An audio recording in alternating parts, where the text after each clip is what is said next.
आज पत्रकार परिषदेचं आयोजन करण्याचा उद्देश बीड जिल्ह्यामध्ये होत असणारी अतिवृष्टी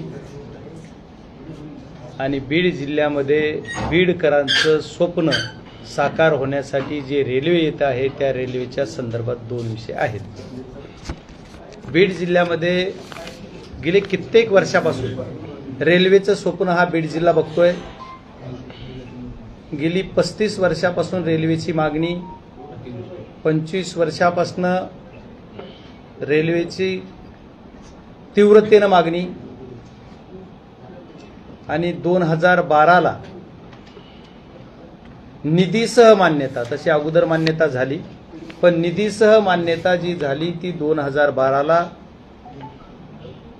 त्यावेळेचे रेल्वे मंत्री मुलायमसिंह यादव लालू प्रसाद यादव आणि तत्कालीन महाराष्ट्राचे मुख्यमंत्री विलासरावजी देशमुख आणि त्यावेळेचे कृषी मंत्री आदरणीय शरदचंद्रजी पवार साहेब या बीड जिल्ह्यातील जी रेल्वेची कृती समिती आहे या कृती समितीला दिल्लीपर्यंत घेऊन जाण्याचं काम तत्कालीन आपले नामदेवरावजी क्षीरसागर यांच्या सर्व सहकारी असे बरेच जण ज्येष्ठ आहे, सर्वांची नावं पण ते दिवंगत असल्यामुळे मी त्यांचं नाव आज घेतोय।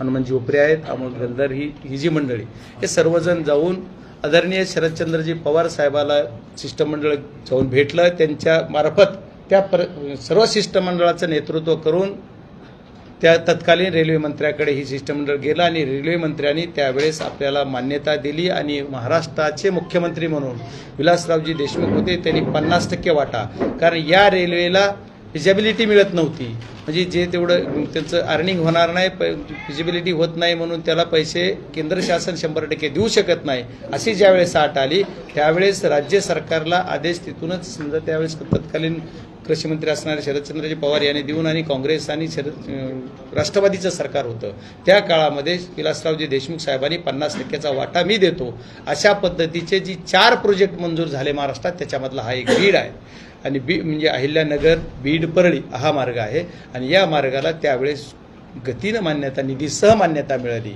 आणि 12ला मान्यता मिळाल्याच्या नंतर मार्च 2024 पर्यंत एक पत्रक काढून रेल्वेनं जाहीर केलं की आमची 99 किलोमीटर लांबीची रेल्वे पूर्ण झालेली आहे आणि मला वाटतं अंमळनेरपर्यंत तो मार्ग होता आणि अंमळनेरपर्यंत रेल्वे सुद्धा सुरू झाली।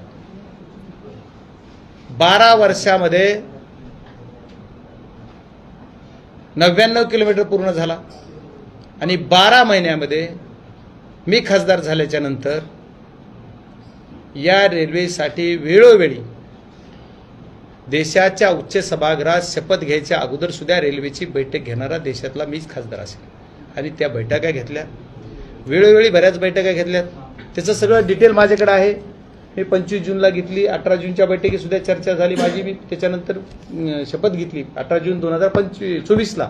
पण या सर्व बैठका आहेत, रेल्वे मंत्र्यांना भेटलो, रेल्वे बोर्डाच्या चेअरमनना भेटलो, आरोकडे बैठका लावल्या, वेळोवेळी वेगळ्या वेगळ्या विषयासाठी वेगळ्या विषय घेऊन प्रत्येक यांच्याकडे बैठक लावायचं काम केलं आणि या बैठकीच्या माध्यमातून 12 महिन्यामध्ये 67 किलोमीटर लांबीचा मार्ग पूर्ण कधी झाला? 25 फेब्रुवारी 2025ला। पण आजपर्यंत उद्घाटनाला लागलं हीच दुर्भाग्य आहे। जी रेल्वेचा मार्ग सुद्धा कंप्लीट झाला 25 फेब्रुवारी 2025ला बीडपर्यंत हाय स्पीड चाचणी झाली। या चाचणीला सुद्धा हिरवा झेंडा दाखवायला आणि याला हिरवा झेंडा दाखवायला किंवा प्रत्यक्ष चाचणीला हजर राहायच्या वेळी सुद्धा मी आणि बरेच काही कृती समितीचे लोक सुद्धा त्यावेळेस आले होते आणि या सर्वांच्या उपस्थितीमध्ये कुठली समाजसेवक आहे, समाजसेवाभावी संस्था आहेत, असे सर्वजण आले आणि आम्ही ह्याच्यावर अंगणवाडीच्या तिथं एक झेंडा दाखवून आम्ही सर्वांनी तिथं एक इनॉग्रेशन केलं आणि तिथं आम्ही सर्वांनी हाय स्पीड चाचणी पण तिथपर्यंत झाली, त्याच्यानंतर बीडपर्यंत झाली 25ला कंप्लीट। पण या सर्व घटना असताना सुद्धा पुढे उद्घाटन व्हायला वेळ लागला, ठीक आहे, त्याचं कारण वेगळे वेगळे होते। मी ज्या वेळेस मागणी केली त्यावेळेचा विषय असा होता की आज पण आपल्याला रेल्वेला लाईट आपल्यापर्यंत नाहीये आपल्याला म्हणजे अहिल्यानगर टू बीड या मार्गामध्ये 2 सबस्टेशन होत आहेत 132 केव्हीआरचे आणि 132 केव्हीआरचे 2 सबस्टेशन. त्यातले एक सबस्टेशन पहिलं आष्टीला होतं, पण मी रेल्वेज बघत होतो आणि त्याचा पाठपुरावा करण्यामध्ये मीही कमी पडलो. पण ज्यावेळेस याला आपल्याला हे घ्यायचंय त्यावेळेस आपल्याला मान्यता मिळत नव्हती की जे की याला उद्घाटनाला का तर रेल्वे नाही, तिथं सिग्नल नाहीत असा लाईट नाही असा प्रश्न ज्यावेळेस निर्माण झाला किंवा माझ्या निदर्शनास आला, त्याच्यानंतर सुद्धा आपण बघितलं की याच्यासाठी आपल्याला काय करावं लागेल. तर आपल्याला जवळपास 21 टावर त्या याच्यापासून लागत होते. जिथून लाईन आपल्याला सबस्टेशनला आष्टीमध्ये आणायची तिथं 21 टावर लागत होते आणि ते टावर होण्यासाठी एवढा वेळोवेळी प्रत्येक टावर ज्या जागेवर उभा राहतोय, जिथून तार जाती, प्रत्येकाजवळ बैठक घेतली, प्रत्येकासमोर बैठक घेतली, प्रत्येकाला सांगितलं वेळोवेळी प्रत्येक कार्यकर्त्याला. 4 टावर तर होतच नव्हते, 4 महिने वेटिंग करत होते. सर्वांना पर्सनली ते घेऊन स्वतः सर्वांना वेगळं सांगून करून समजून सांगून डिपार्टमेंटनाचं इन्व्हॉल्व होऊन डिपार्टमेंटने सुद्धा त्याला साथ दिली, कॉन्ट्रॅक्टनं साथ दिली आणि लोकांनी विशेष करून साथ दिली आणि ती टावर उभे राहायचं काम आता तिथलं जवळपास झालं. त्याची लाईन पण वाढायची झाली, पण लाईन त्याचं चार्ज करून आणखी आपल्या रेल्वेला आलेली नाहीये. ती पण येईल, एक म्हणजे पण काम पूर्ण झालेलं आहे. ती जर लाईन आली तर त्या लाईननं परळीपर्यंत सुद्धा आपला आपलं चाचणी होऊ शकते.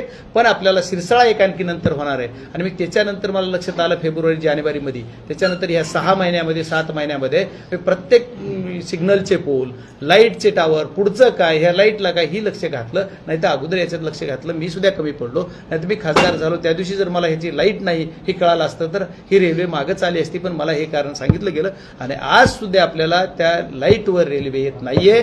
तर रेल्वे ही डिझेल इंजिन नाही येते आणि डिझेल इंजिन आपल्यापर्यंत येते. त्याला काही दुसरीकडून लाईट जोडलेली, त्याला अमळनेरपर्यंतच तिची कॅपॅसिटी लाईट द्यायची. आपली ही लाईट आज लवकर 1 महिना 15 दिवस चालू होईल. पण आज ज्या आपल्या लोकांनी मराठवाडा मुक्ती संग्राम दिनानिमित्त ज्यांनी बलिदान दिले, या दिनानिमित्त औचित्य साधून उद्घाटन करायचं असं मला वाटतं राज्यकर्त्यांनी ठरविलं असेल. त्याच्यामुळे ही डेट त्यांनी फायनल केली. पण आज बऱ्याच गोष्टी अडचणीच्या आहेत, पण तरीही माझे आज जे आहे ते हे उद्घाटन करायचं त्यांनी गेलेलं आहे. पण या उद्घाटनाला मला काल संध्याकाळी 5 वाजेपर्यंत निरोप नव्हता.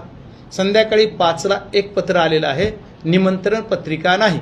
एक पत्र आलंय आणि त्या पत्रात सांगितलंय की उद्याच्याला काहीतरी 1 वाजता म्हणजे याचं उद्घाटन आहे. या गोष्टी सांगितलेल्या आहेत. मी त्याच्यानंतर बरंच काही रेल्वेच्या सर्व डिपार्टमेंटशी बोलल्याच्या नंतर त्यांनी मला सांगितलं की कोण येणार, कसं करणार, आणखी आत्तापर्यंत आम्हालाही माहीत नाही. तिथं कार्यक्रम, आता रेल्वे स्टेशनचे कार्यक्रम व्हायला पाहिजेत, पण तिथं आणखी काहीतरी दुसरा वेगळा कार्यक्रम ठेवला असं कळतंय, मला काय माहीत नाही. मग आता ह्या सर्व गोष्टी कळत असताना तिथं काय कार्यक्रम ठेवला आहे. रेल्वे केंद्र शासनाची प्रॉपर्टी येते, राज्य शासनानं हिस्सा दिला असं आपल्या आता बऱ्याच योजना असं असतात की राज्य शासनाची योजना नसते, ती योजना केंद्र शासनाची असते पण नाव राज्य शासनाचं होते. तसं ही योजना याला जरी राज्य शासनाने हिस्सा दिला तरी केंद्र शासनाची प्रॉपर्टी ही आहे. या केंद्र शासनाचाच, राज्य शासनानं तुमच्या इथे एक विकास व्हावा हे होणं गरजेचं आहे, त्याच्यासाठी राज्य शासनानं हिस्सा दिलेला आहे. त्याच्यामुळे या गोष्टी करत असताना आता बऱ्याच गोष्टी आणखी आष्टीपासून काही राहिले कामं जे राहिलेली ते भरपूर काही काम आहे, त्याची बरीच लिस्ट माझ्याकडे आहे. पण या सर्व गोष्टीतून आपल्याला मी काम करताना सुद्धा बघा बीड परळी रेल्वे मार्गावरील नवघर राजुरी काळे वस्ती ते सर्व्हिस रोडची व्यवस्था करायचं काम केलं. एवढंच नाही तर बरेच आणखी विषय आहेत की आपल्याला याच्याच बरोबर दुसरा एक मार्ग आपल्याकडे होतोय जी ब्रॉडगेज होतोय, जो की नांदेडहून आपल्या ह्याला जे येतो पूर्णा टू परळी, तिथं ब्रॉडगेज म्हणण्यापेक्षा 4 लेन होतोय. जिथं 2 लेन आहे ती 4 लेन होतोय. तर ते 4 लेन होताना सुद्धा काही गोरगरिबाचे घरं, तर त्याला सुद्धा काय करून आपल्याला करता येते, मार्ग काढून घरं न जाता कसं त्याच्यात बसवता येते याच्यासाठी सिकंदराबादच्या म्हणजे हा झोन वेगळा आहे, तो झोन वेगळा आहे. सिकंदराबाद झोनमध्ये सुद्धा मी त्यांच्याशी पाठपुरावा करून त्याच्यात सुद्धा मार्ग काढतो. विनाकारण टाळ्या घेत नाही किंवा विनाकारण काही नाही. मला तुम्ही सर्व जनतेनं खासदार दिले बीड जिल्ह्याच्या निवडून खासदार म्हणून, त्याच्यात प्रामाणिकतेनं काम करायचं मी काम करतो. आणि ही काम करत असताना रेल्वेचा जो विषय आहे तो बीड जिल्ह्याच्या जिव्हाळ्याचा विषय असल्यामुळं बीड जिल्ह्यातल्या या सर्व जनतेची इच्छा बीडपर्यंत आज पूर्ण होती. पण परळीला ऑलरेडी पहिली रेल्वे पण ह्या मधला पट्टा जो राहतोय त्याला सुद्धा 1 वर्षात होण्याचं मला काल मर्यादा त्यांनी 25 डिसेंबरच दिलेली आहे. 31 डिसेंबर 25 पर्यंतची मला मुदत सर्व कॉन्ट्रॅक्टर्स आणि इंजिनियर्सनी सर्व अधिकाऱ्यांनी दिलेली. पण आता काय होईल सांगता येत नाही. पण परळीपर्यंतची पूर्ण व्हायला पण मार्च 2026 पर्यंत पूर्ण होईल असं मी मागं बऱ्याच वेळेस तुम्हाला सांगितलेलं आणि ती 100% पूर्ण करून घ्यायची म्हणजे सर्वांची जबाबदारी त्याच्यात मी पण आहे आणि करू. पण एवढं सर्व करत असताना सुद्धा बऱ्याच लोकांचे आमचे महाराष्ट्र सरकारमधील लोकांना सर्वांना विनंती माझी सर्व पुढाऱ्यांना की या लोकांचे माझे पैसे राहिलेत ते सुद्धा दिले पाहिजेत. तुम्ही जे काही अवॉर्ड केलेले आहेत त्या अवॉर्डाप्रमाणे पैसे राहिलेत. कुणाच्या लोकांना शेतामध्ये जायला रस्ता नाही. आज कोकरमोरीची विषयी पुलाखाली पाणी. आज मी आहेर धानवा ओरवटीला गेलो होतो, तिथं पार कंबरा इतकं गुडघे इतकं पाणी असून त्या पुलाखालून जायचं कसं लोकांनी, वरून तुमची रेल्वे जाणार, असे प्रश्न आहेत. याच्यासाठी सुद्धा मी आज तिथं जाणार आहे म्हणून काय मला माहित नाही, पण तिथलं पाणी काढलं कारण कॉन्ट्रॅक्टरने अर्धे कामं ठेवलेत. याचा सुद्धा पाठपुरावा करायचं काम मी करतोय आणि रेल्वे प्रशासनाकडून हे काम करून घ्यायचं काम जी मला जबाबदारी ती मी करतोय. खासदारानं काय केलं तर खासदारानं रेल्वेसाठी काहीच केलं नाही. मला जे दिलेली नोकरी चाकरी गडी म्हणून जे मला तुम्ही ठेवलंय ते काम करणं माझं काम आहे, ते मी करतोय. मी दुसरं काही केलेलं नाही. मी नवीन काही दुसरं काही केलेलं नाहीये.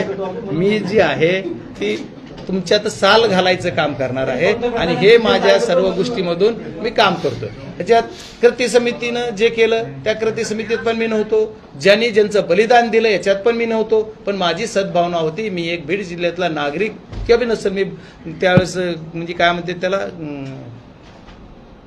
सज्ञान नव्हतो, अज्ञानच होतो. रेल्वेची मागणी झाली त्यावेळेसपासून मला वाटतं, म्हणजे माझ्या बालपणापासून मला वाटतं की रेल्वे बिल्डला यावी आणि ती माझ्या कारकिर्दीत येते याचा मला रास्त अभिमान आहे. ठीक आहे, बॅनर काय लागले, पोस्टर काय लागते, कोण कुठं लागते, कुठं त्याच्याशी मला देणं घेणं नाही. मला त्याच्यावर बोलायचंही नाहीये. बीड जिल्ह्यामध्ये बॅनर आणि पोस्टर नाही, कुणाच्या सभेला कोण काय होतं याच्यावर नाहीये. विषय आहे की काम झालं पाहिजे, लोकांच्या जी महत्वाचं जे काम आहे ते आपण केलं पाहिजे असं म्हणणारा मी कार्यकर्ता, त्याच्यातून रेल्वेचं मी काम करतोय. तर रेल्वे प्रशासनाला आणि महाराष्ट्र शासनाच्या सर्व म्हणजे जी कोण नेते मंडळी आहेत त्यांना सुद्धा माझी विनंती आहे की या सर्व गोष्टी करत असताना तुम्ही लोकांचे जे मूलभूत प्रश्न आहेत रेल्वेच्या संदर्भातले, आज काही ठिकाणी बघा सुकळी म्हणून गाव आहे धारूर तालुक्यात, उपोषणाला बसलेत लोक तिथं. त्या जो रस्ता आहे त्या रस्त्यावर ओव्हरब्रिज करू देत नाहीत लोक. काही लोक म्हणतात की नाही तुम्ही इथं जर आहे समजा ही रस्ता आहे तर इथून असं जा, इथून अंडरपास मधून जा असं या, पण सरळ ओव्हरब्रिज करू नका. आणि तिथं होत नाही. मग तिथं कलेक्टर साहेबाला वेळ नाही, तिथं महाराष्ट्र शासनाच्या प्रतिनिधींना वेळ नाही. तिथं ती गोष्टी जर सरळ करायसाठी आम्ही प्रयत्न करतोय ती करा. ह्या गोष्टी सुद्धा बारकाईने सर्व गोष्टी बघितल्या पाहिजेत आणि ती व्हायला पाहिजे. विनाकारण कुणीतरी कुठंतरी कुणाला तरी ब्रिटिश धरायचं, एखाद्या गावाचा ऊस निघू नये, त्या लोक म्हणजे आपली एवढी परिस्थिती थरक झालेली आहे की काय बोललं पाहिजे, म्हणजे हे सुद्धा होत नाही. त्याच्यामुळे ह्या गोष्टी करण्यात सुद्धा राजकर्त्यांनी लक्ष घालावं आणि घालतील अशी अपेक्षा करतो. बघा माझ्याकडे काही प्राथमिक नाव आहेत म्हणजे आता सर्व तर नाही, पण जे की प्रमुख लढ्यामध्ये म्हणजे बरेच प्रमुख सर्वच प्रमुख त्या रेल्वे कृती समितीमध्ये जे व्यापारी होते, जे समाजसेवक होते, जे समाजातले वरिष्ठ ज्येष्ठ नागरिक होते, असे सर्व लोक आहेत. पण जे दिवंगत झाले तिघांचे मी नाव आता घेतले, नामदेवरावजी क्षीरसागर साहेब, हनुमानजी उपरे साहेब, अमोल गलदर, या तिघं तर आता आपल्याकडे नाहीत पण त्यांनी रेल्वेसाठी हे केलं. आता जी मेन म्हणजे राजेंद्र जगताप साहेब होते, माजी आमदार सुशीलाताई मोराळे होत्या, भाई जनार्दन तुपे, उषाताई दराडे आणि यांच्यासारखे सिनियर सुद्धा भरपूर आहेत. पण मी नाव फक्त एवढे प्राथमिक घेलोय, याच्यात म्हणजे ज्यांचं नाव घेतलं नाही त्यांनी माफ करावं मला की खासदारांना नाव घेतलं. आणि मी तुमच्या सर्वांच्या वतीनं या कृती समितीच्या सर्व लोकांना, शासनानं काय प्रोटोकॉल केला मला माहित नाही, पण खासदार म्हणून मी सर्वांना निमंत्रण करतो की उद्याच्या एवढ्या आनंदाच्या क्षणाला तुम्ही साक्षीदार व्हायला या. माझ्या खुर्चीवर सुद्धा तुम्हाला ज्येष्ठांना बसवीन, जर मला खुर्ची असली तर, नसली तर माहित नाही, तरी पण नाही तर तुमच्यासोबत सर्वांसमोर उभा राहील. पण तुम्ही त्या आनंदाच्या क्षणाला यावा. आपल्या बीडसाठी आनंदाचा विषय, उद्घाटन कोण करतंय काय करतंय याच्यापेक्षा आपल्या बीडला रेल्वे येते हा महत्वाचा विषय माझ्यासाठी. रेल्वे कुणी आणली, कुणी काय केलं, खासदाराचं काय संबंध आहे असे म्हणण्यापेक्षा तिथं येऊन आपण सर्वांनी याचं साक्षीदार व्हावा असं मला वाटतंय. खासदाराचा काही संबंध नाही, मी सांगितलं ना खासदाराचा काही संबंध नाही, पण मला जी तुम्ही साल घालायला जी दिलंय ती मी घालायचा प्रयत्न करतो. खासदाराचं दुसरं काही काम नाहीये. खासदाराचं काम फक्त 1 वर्षामध्ये 67 किलोमीटर रेल्वे बीडपर्यंतचं, अंबळनेर ते बीडचं अंतर 67 किलोमीटर आहे. म्हणजे आता दोन्ही मिळून 99 अधिक 67 मिळून 166 किलोमीटर कंप्लीट झाली, जी की 261 पैकी 261 किलोमीटर रेल्वे आहे. म्हणजे आता राहिलेली जी आहे ती तुमची जवळपास 166 झाल्याच्या नंतर ती जी राहील आता ते काय जी राहिली तेवढी राहते. तर हे सुद्धा पुढे आणखी आपल्याला सर्व होईल. एवढा हा झाला रेल्वेचा विषय. रेल्वेच्या बाबतीत कुणाचं काय काय असेल ते सगळं प्रश्न सोडवायसाठी सुद्धा आणखी काय असेल. पण आज निसर्गानं आपल्या बीड जिल्ह्यावर एवढी अवकृपा केली म्हणावी का कृपा करावी केली म्हणावी मला कळत नाही, पण निसर्गाच्या या अतिवृष्टीमुळं आपल्याला नैसर्गिक एवढी आपत्ती आली, या आपत्तीमध्ये आपण सर्वांनी धैर्यानं राहिलं पाहिजे. बघा, परवा 2 दिवसापूर्वी गेवराई तालुका आणि शिरूर तालुका या 2 तालुक्यात 2 दिवसापूर्वी प्रचंड हानी झाली. कारण गेवराईमध्ये गोदावरीचं पाणी सुटलं आणि त्याच्यानंतर माजलगाव तालुका गेवराई तालुक्याला फटका बसला, अतिवृष्टी सुद्धा झाली. त्याच्यामुळे शिरूर तालुका त्याच्यात आला, गेवराई तालुका सुद्धा. अतिवृष्टी परत धरणाचं पाणी, या दोन्हीच्या माऱ्यामध्ये हे 3 तालुके पहिल्या 2 दिवसापूर्वी झाले. त्याच्यानंतर परवाच्या दिवशी संध्याकाळी जो पाऊस झाला त्याच्यामध्ये आष्टी तालुका, शिरूर तालुक्याचा काही भाग, पाटोदा तालुका या 3 तालुक्याचं प्रचंड नुकसान तिकडल्या भागात झालं. इकडे केज तालुका आणि अंबाजोगाई तालुका असे 5 तालुके जवळ परवाच्या दिवशी झाले. आणि कालच्या रात्रीच्या पावसानं बीड प्रचंड नुकसान झालंय आणि परवा पण झालं, म्हणजे कमी अधिक प्रमाणात सगळ्या 2-3 दिवसात आहे. बीडचं झालंय आणि परळीचं पण, म्हणजे परळीचा भाग गोदावरीच्या भागात येतो. म्हणजे या सर्व विचार केला तर धारूरला पण अतिवृष्टी झाली, वडवणीला अतिवृष्टी झाली. म्हणजे 11 तालुक्यामध्ये अतिवृष्टी झाली. त्याचे सर्व म्हणजे मला वाटतं ज्या कोणत्या मंडळामध्ये किती झाली याच्यासही सुद्धा डिटेल आदरणीय शासनाकडे आहे. माननीय शासनाला आणि माझी पालकमंत्री सुद्धा इथले शासनाचे एक 2-3 प्रमुख आहेत, त्याच्यात एक आहेत नशीब आहे आपलं. तर मला वाटतं की त्यांनी शासनाने या अतिवृष्टीमध्ये होरपळत असणाऱ्या बीडला लवकरात लवकर बाहेर काढावा. अशी एवढी वाईट परिस्थिती मी काल आष्टी तालुक्यामध्ये, मला परवा नाशिकला माझ्या पक्षाचा शिबिर असल्यामुळे मी नाशिक होतो, तिथून मोर्चा होता. पण ती ज्यावेळी घटना कळली मला सकाळी 6 वाजता, तेव्हापासून मी निघून लगेच आष्टी तालुक्याचा दौरा केला. एवढी वाईट परिस्थिती बघितली. वरी डोंगरे, डोंगरातून पाणी आलंय. हरेवाडी या गावचा आता तलाव फुटला. घरामध्ये हृदयाला पीळ पडले अशी काही घटना काल बघितली आम्ही तिथं प्रत्यक्ष जाऊन, की घरामध्ये एक 70 वर्षाची वयस्कर आजी आमची, तिला सुद्धा वर उचलून घेऊन सुद्धा जीव वाचवला. म्हणजे वाचले. कमीत कमी नशिबानं त्यांची जीवितहानी झाली नाही. 3 लेकरं होती, म्हणजे तिचा एक मुलगा, आई, बहीण अशी सर्व तिन्ही जाऊन वर बसले. घरातले काही खूप बाहेर गेले होते माणसं म्हणून वाचले. आणि एवढी वाईट परिस्थिती घराच्या चौकून, त्याच्या दुसऱ्या पुढच्या घराला गेलं तर दोन्ही बाजूनं पाणी गेलं. म्हणजे एक तलाव फुटल्यामुळं पण वाचले तिथं लोक, जनावरं काही गेले. त्याच्यानंतर दुसऱ्या गावात गेलो तर नदीनं पात्र सोडलंय आणि पूर्ण पाणीच पाणी.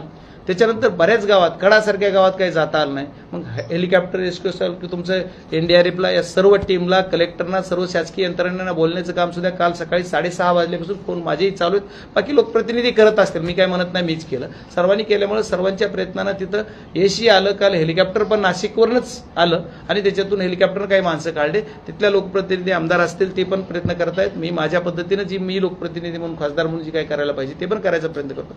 सर्वजण मिळून सर्वांच्या ताकदीनं, इथं कुठं राजकारणाचा विषय नाही, पण संकटात लोक आहेत त्यांना बाहेर काढायचं काम सर्वांनी केलं. आणि आता माझं मायबाप सरकारला की सरसगट आमच्या जिल्ह्यामध्ये दुष्काळ जाहीर करा आणि सरसगट सर्वांना मंजुरी द्या, ही मदत करा. सर्वांना मदत करणं ही काळाची गरज आहे. ओला दुष्काळाचं ना, अहो एवढं वाटलं झालं. ओला दुष्काळ जाहीर करा आणि एवढे खरडून जमीन गेल्या, जमीनच राहील नाही. निस्ता खडक उडा पडा. जिथं खडक आहे तिथं नाही, तिथं गिरवट दिसायला वेळी काळ्या मातीत तिथं. म्हणजे असं एवढी वाईट परिस्थिती झाली.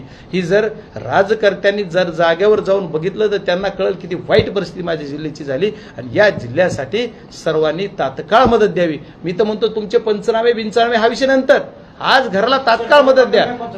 अगोदर ते काय करायचे ते करा. पण नाही, मला आज ज्या कुटुंबाला खायलाच धान्य नाही, आज ज्यांचे जनावर, मी काल गेलो, जनावर सुद्धा माझ्या कुठल्या व्हिडिओमध्ये जर कुणी काढले असले तर माहित नाही मला, त्याचे सुद्धा जनावर वरडायले, ते जर खाया घालता आलं नाही. म्हणजे रात्री 3 वाजल्यापासून ते जनावर पाण्यात, ते पाणी कमी झालं. तिथं आम्ही गेल्याच्या नंतर बघतो तर जनावराला चारा नाही, माणसाला खायला नाही. कुठलं त्यांच्या घरातलं काय जी स्टोव, चूल काय असेल एवढे मोठे यंत्र त्या कडबाकोटीचे सुद्धा वाहून गेले. मग यांच्यासाठी काहीतरी तात्काळ मदत करायला पाहिजे. आणि जी आमच्या पद्धतीने आम्हाला काही करता आले तर आम्ही ते प्रयत्न केलाय. ती मला त्याच्यावर बोलायचं नाही की मी काय केलं हे बोलत नसतो मी कधी. पण मला एक सांगायचं की ती जबाबदारी राजकारत्याची, ती करतील ज्याची ते. पण शासन म्हणून शासन मायबापांनी काहीतरी करावा अशी माझी अपेक्षा आहे. आणि मला वाटतं ती होईल अशी अपेक्षा करायला हरकत नाही. आणि एवढीच मागणी माफक की बीड जिल्ह्यातला एक तर आमचा दुष्काळ असतो, बीड जिल्ह्यात अगोदरच गरिबी, एक तर शाश्वत असं पाणी नाही, एवढ्या सर्व घटना असताना बीड जिल्ह्याची परत परिस्थिती एवढी आणखी पूर्वपथावर जर या लोकांना सर्वांना आणायचं असेल तर यांना मदतीची गरज आहे. तुम्ही दुष्काळ जाहीर करा, काय करा, पुढं करा, पण अगोदर म्हणजे जिथं नुकसान बाधित कुटुंबाला पहिली तात्काळ 25-50 हजाराची मदत करा, ही माझी मागणी. 50 हजाराची मदत पर कुटुंबाला तात्काळ करा जी बाधित आहेत त्यांना. ही सर्वात महत्वाची माझी सर्वांच्या माध्यमातून शासनाकडे मागणी आहे.